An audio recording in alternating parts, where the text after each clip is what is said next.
Injury report or not, there was no way anybody was keeping Brett Farve off the field last night. Not when he was jonesing as hard as he was for one last bit of Monday Night Glory. Just as there was no way Leslie Frazier, who's trying to get that job full-time, or the NFL, which knows that Favre moves the needle, was going to shut him down. But somebody probably should have. He's old, busted up, and was ruled out of the game as recently as Saturday. And other than an addiction to pub and glory, really had nothing to play for. His streak had already ended, the Vikings were dead in the water, and the conditions were terrible. I was half expecting to see the NHL roll out the Minnesota Wild and Chicago Blackhawks for their Winter Classic instead of the Vikings and the Bears. Favre was like the once great boxer who had taken too much punishment, lost 5 of his last 8 fights, could no longer defend himself, and should have never been cleared to fight. But he was, and predictably, got clocked. Favre's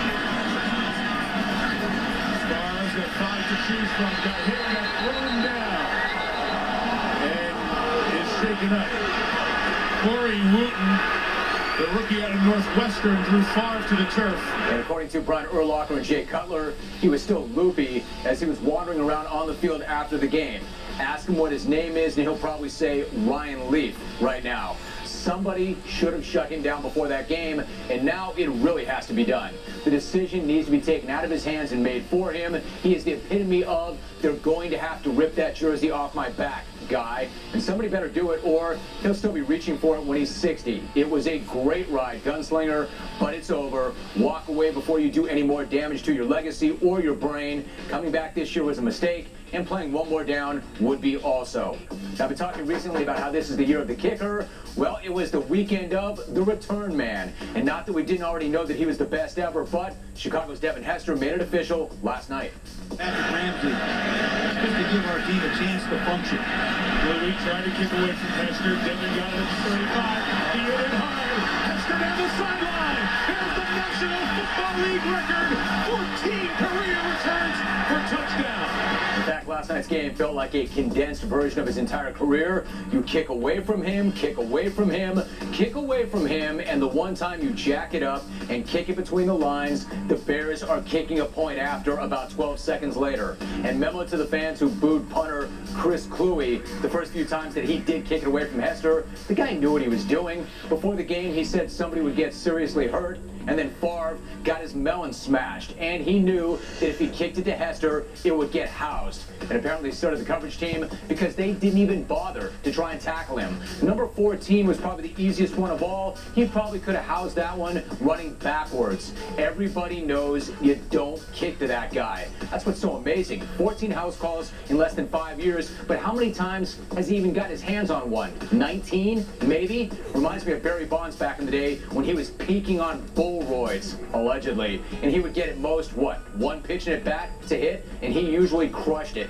That's Hester. And until further notice, Deshaun Jackson is still looking up at Hester as the scariest dude in the NFL. And in fact, Jackson isn't even the guy that's pushing Hester for that title right now. Nope. The guy that you're keeping the throne warm for, Devin, is one Daniel Paul Connolly. Crosby to kick it off, right to left, a roll kick, bouncing, picked up along the up end at the 30, 35-yard line, left Dan Connolly at the 40, 45, 50, left side at the 40, 35-yard line, 30, 25, 20, 15 to the 10, to the 5, and inside the 5, Dan Connolly, big old guard. Oh my goodness, how about that? Sweet stiff arm. It took Hester nearly 5 seasons to house those 14 kicks. And come on, based on what I just saw from DPC against Green Bay, he's going to run down Hester by the end of next season. His biggest problem will be finding anybody to kick it to him. Would you? Not after he needed just 71 yards to show off all 5 tools of the return freak. Some returners have acceleration. Some have straightaway speed. Some can cut on a dime. Some have crazy vision. And some are just tough to bring down. No one, though, has all 5 tools except for the undrafted guard out of Southeast Missouri State who rocks a beard, a boiler, and a number 63 on his gamer. Greatest kick return ever is a war that continues to wage across the message boards and profanity-laced YouTube comment sections. Well, that war is now over. Tell me one return better than that one. Nathan Basher going 108 yards off a missed field goal? Nope. That was against a field goal team. They don't know how to cover. Could have been my main man, Terrell Buckley, cashing this one in and styling it from about the 40-yard line in his NFL debut. Had a shout out to you, T-Buck. What up? Close, but not as long as Connolly's. Or how about Hester himself, making the Dukies look like second graders back at the U? Nope, that was against Duke. And yes, NBC, we do know that 71-yarder was the longest return ever by a lineman. What's the second longest? 11 yards? I'm telling you, Connolly's the GOAT, the greatest of all time. He's probably the greatest athlete of all time. And if you think a 300-pound guard nearly housing a kick isn't amazing, imagine a kick returner lining up at guard and trap blocking. Freak. Devin Hester, you are still the man, but your days are numbered. And no way I don't reference the Eagles-Giants game. And to the question of, was it the biggest comeback ever or the biggest tank job of all time? The answer is yes, it's both. Credit first to the Giants for turning a 21-point fourth-quarter lead into a 7-point loss in regulation. That is not easy to do, but you've certainly got a better shot if you do this. Jackson picks it at the 30. Picks it up. Looks for running room. He's at the 40. He's at the 40-line. Midfield. Oh, 40. He's going to go. The Giants don't go. I don't care if he jumps, dives, and he's in the end zone. And there's no time.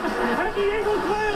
Giants punter Matt Dodge did exactly what he was told not to do. He kicked it right to Deshaun Jackson. I don't buy this nonsense about him being a rookie punter and he's inexperienced and not used to directional kicking. He was told to put it in the 15th row, and he should have done that. But he got a high snap, he panicked, and he hit a low-line drive that Jackson bobbled, styled, and then housed. And I love him saying that he ran along the goal line to run out the clock. Very heady, or would have been had the clock had not already hit zero right around the time he hit the Jets. As for Dodge, considering the year he's had and the heat he's already taken, I'm surprised he made it off the field without getting cut. But to his credit, he has been stand-up about it, and it's not his fault they lost. A punter can't choke away a 3-touchdown lead in the final 8 minutes of a game. Only an entire team can do that.